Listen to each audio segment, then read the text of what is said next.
Today's fast-moving storm turned roads into rivers in Asheville. High waters on Sweeten Creek forced authorities to shut a section of the road down. It has since reopened. News 13's Megan Shearing joins us live from a barricade on Swannanoa River Road. Megan, what's the situation like now?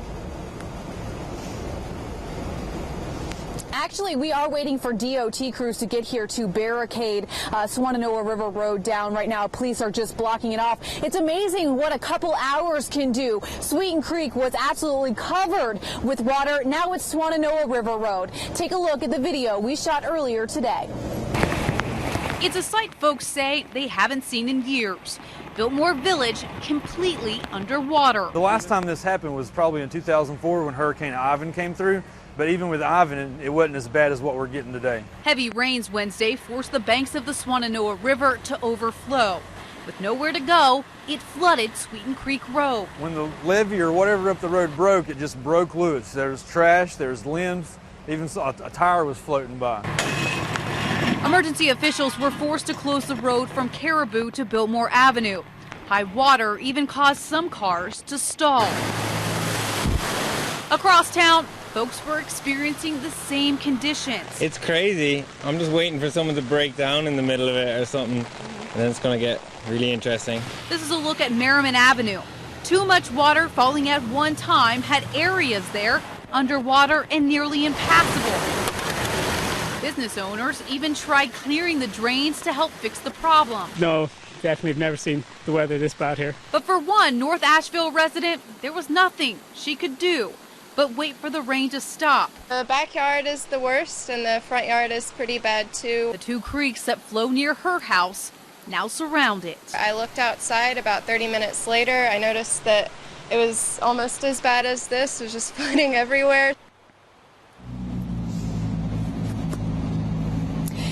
And as we come back out here live, I can tell you we've been out here about 30 minutes, and the Swannanoa River has definitely pushed its water onto Swannanoa River Road. I'm being told by authorities that there's about a foot of water down the road. At this point, Swannanoa River Road from Caledonia to Lindale is shut down right now, and it's going to be shut down for some time. So if you have any travel plans to head this way, you may want to look for a detour.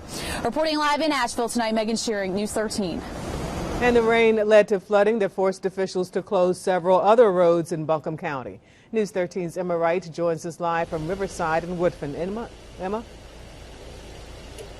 Well, the rain has certainly made traveling a mess tonight. We're seeing signs like this one, high water all over the place. Right now, where we are here at Riverside Drive is shut down from Woodfin Avenue to the Craggy Bridge. The DOT put the signs up around 7 o'clock tonight. They say the water was 4 feet high at one point. We're told the water has receded quite a bit, but it's still up to the DOT's discretion about when they're going to reopen the road. Now, in Otine, the fire department has shut down Azalea Road. They tell us several people abandoned their car right in the middle of the road when the water got to be too high. The fire department says the river in the area is way too high for anyone to be driving near it. And if you're traveling down Asheville traveling to downtown Asheville on I-40 East to 240, that part is shut down. A tractor trailer jackknifed.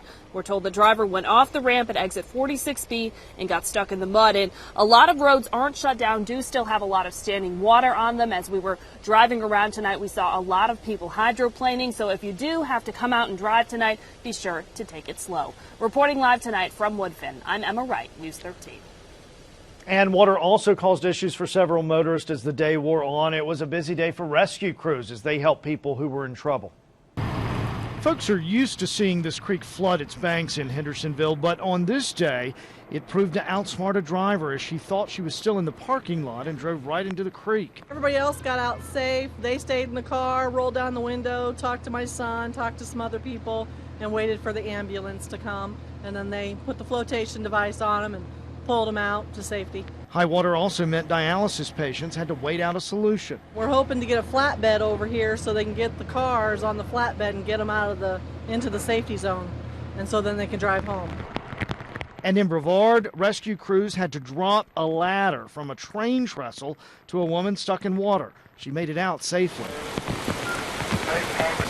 Heavy rain triggered a mudslide on Highway 215 in the Pisgah National Forest.